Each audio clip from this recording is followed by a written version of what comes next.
దేశానికి ఆదర్శంగా ప్రభుత్వం రూపొందించిన భూభారతి చట్టం నిలుస్తుందని, పేదల చుట్టంగా భూభారతి పోర్టల్ను తీసుకొచ్చామని రెవెన్యూ మంత్రి పొంగులేటి శ్రీనివాసరెడ్డి చెప్పారు. కోర్టులో లేని ప్రతి భూ సమస్యను పరిష్కరించడమే భూభారతి చట్టం ముఖ్యోద్దేశమని మంత్రి చెప్పారు. తమ ప్రభుత్వం 18 రాష్ట్రాల్లోని 20 చట్టాలను క్షుణ్ణంగా అధ్యయనం చేసి వేల మంది ప్రజల అభిప్రాయాలు తెలుసుకుని భూభారతి చట్టాన్ని రూపొందించిందని ఆయన చెప్పారు. కర్ణాటక విధానాలను అనుసరిస్తూ మండల కేంద్రాల్లో 6,000 మంది లైసెన్స్ ఉన్న ప్రైవేట్ సర్వేయర్లను నియమిస్తున్నామని మంత్రి తెలియజేశారు. ధరణిలో సమస్య వస్తే కోర్టుకు వెళ్లాల్సి ఉండేదని, ప్రస్తుతం అవసరం లేకుండా తహసీల్దార్ నుంచి సీసీఎల్ఏ వరకు 5 అంచెల వ్యవస్థ ఏర్పాటు చేశామని చెప్పారు. సీసీఎల్ఏ స్థాయిలో న్యాయం జరగకపోతే ప్రజలు కొత్తగా ఏర్పడిన ట్రైబ్యునల్ను సంప్రదించవచ్చునని, రాష్ట్ర వ్యాప్తంగా అవసరమైన ట్రైబ్యునల్ ఏర్పాటు చేస్తామని మంత్రి ప్రకటించారు. ప్రపంచ స్థాయిలో మంథని మేధస్సుకు చిహ్నంగా నిలవాలని కృషి చేస్తున్నామని ఐటీ శాఖ మంత్రి దుద్దిళ్ల శ్రీధర్ బాబు పేర్కొన్నారు. టీ-వర్క్స్ వ్యవస్థ ద్వారా గ్రామీణ ప్రాంతాల్లో విద్యార్థులకు, ప్రజలకు అవగాహన కల్పించడంతో పాటు సాంకేతికత పరంగా వారికి ఉన్న నైపుణ్యాన్ని బయటికి తీసుకొచ్చేందుకు మంథని పట్టణంలో ఏర్పాటు చేసిన ప్రోటోటైపింగ్ ఇన్నోవేషన్ సెంటర్ ఉపయోగపడుతుందని ఆయన చెప్పారు.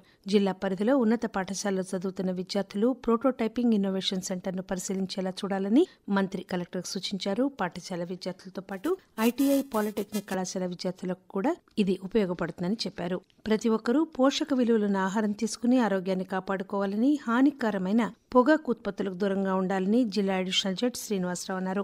వేల మెగావాట్ల సోలార్ విద్యుత్ను మహిళా సంఘాలు, వ్యవసాయ సహకార సంఘాల ద్వారా ఉత్పత్తి చేయడమే లక్ష్యంగా రాష్ట్ర ప్రభుత్వం పనిచేస్తోందని ఐటీ శాఖ మంత్రి శ్రీధర్ బాబు చెప్పారు. కేంద్ర ప్రభుత్వం ప్రారంభించిన పీఎం కుసుమ్ పథకాన్ని రైతులకు, ప్రాథమిక వ్యవసాయ సహకార సంఘాలకు అనుకూలంగా ఉండేలాగా రాష్ట్రంలోనే మొదటిసారిగా జిల్లాలో 4 చోట్ల సోలార్ ప్రాజెక్టులు మంజూరు చేసుకున్నామని, దీనికి కృషి చేసిన జిల్లా కలెక్టర్కు ప్రత్యేక అభినందనలు తెలియజేశారు. ఉమ్మడి కరీంనగర్ జిల్లా పరిధిలో ఉన్న ప్యాక్స్ ద్వారా సంవత్సరానికి 7,300 కోట్ల రూపాయల మేరకు లావాదేవీలు జరుగుతున్నాయన్నారు. వ్యవసాయ సహకార సంఘాల ద్వారా పెట్రోల్ పంప్, రైస్ మిల్ వంటి వివిధ వాణిజ్య, వ్యాపార యూనిట్ల ఏర్పాటుకు కృషి జరుగుతోందని మంత్రి తెలియజేశారు. అర్హులందరికీ ఇందిరమ్మ ఇళ్లు మంజూరు చేస్తున్నామని పెద్దపల్లి శాసనసభ్యుడు చింతకుంట విజయరమణారావు అన్నారు. ఇందిరమ్మ ఇళ్లను అర్హులకే కేటాయించాలని, అనర్హులకిస్తే అధికారులపై చర్యలు తప్పవని హెచ్చరించారు. ఉపాధ్యాయులు ప్రభుత్వ పాఠశాలలను బలోపేతం చేయాలని పట్టభద్రుల ఎమ్మెల్సీ అంజిరెడ్డి కోరారు. తాను కూడా ప్రభుత్వ పాఠశాలలోనే చదివానని గుర్తు చేశారు. ఉపాధ్యాయుల సమస్యలను ప్రభుత్వం దృష్టికి తీసుకెళ్లి పరిష్కరిస్తానని హామీ ఇచ్చారు. సీజనల్ వ్యాధుల నియంత్రణకు చర్యలు తీసుకోవాలని జిల్లా వైద్య ఆరోగ్య శాఖ అధికారి అన్నే ప్రసన్న కుమారి ఆదేశించారు. ఇంటి ఆవరణను శుభ్రంగా ఉంచుకునేలాగా ప్రజలను ప్రోత్సహించాలని సూచించారు. దేశంలో కరోనా ప్రబలుతున్న నేపథ్యంలో ప్రజలు వ్యక్తిగత పరిశుభ్రతపై శ్రద్ధ చూపాలని ప్రసన్నకుమారి సూచించారు. ప్రభుత్వ ఉపాధ్యాయులు బోధన నైపుణ్యం పెంపొందించుకుంటూ నాణ్యమైన విద్యాబోధన చేయాలని కలెక్టర్ కోయా శ్రీహర్ష సూచించారు. ఉపాధ్యాయ వృత్తి ఎంతో గౌరవప్రదమైందని, ప్రభుత్వ పాఠశాలలకు వచ్చే పేద విద్యార్థులను ఉన్నతంగా తీర్చిదిద్దే అవకాశం వారికే ఉందని అన్నారు. పర్యావరణాన్ని కాపాడుకోవడం అందరి బాధ్యత అని కేంద్ర పర్యావరణ, అటవీ శాఖ Hyderabad region director K Tarun Kumar చెప్పారు. ప్లాస్టిక్ ను వినియోగించవద్దన్నారు. ప్రతి ఒక్కరూ మొక్కలు నాటాలని ఆయన కోరారు. కేంద్ర ప్రభుత్వ ఆదేశానుసారం లబ్దిదారులకు 3 నెలల రేషన్ బియ్యం పంపిణీ చేసేందుకు జిల్లా పౌర సరఫరాల అధికారులు పకడ్బందీగా ఏర్పాట్లు చేస్తున్నారు. వర్షాకాలంలో రవాణా వ్యవస్థ స్తంభిస్తే పేదలకు బియ్యం అందకుండా పోతాయని, వారికి ఇబ్బందులు తలెత్తకుండా జూన్, జూలై, ఆగస్టు కోటాను జూన్లో ఒకేసారి ఇవ్వాలని కేంద్ర ప్రభుత్వం నిర్ణయించింది. ఈ నేపథ్యంలో జిల్లాలో రేషన్ బియ్యం పంపిణీకి పౌర సరఫరాల అధికారులు శ్రీకారం చుట్టారు.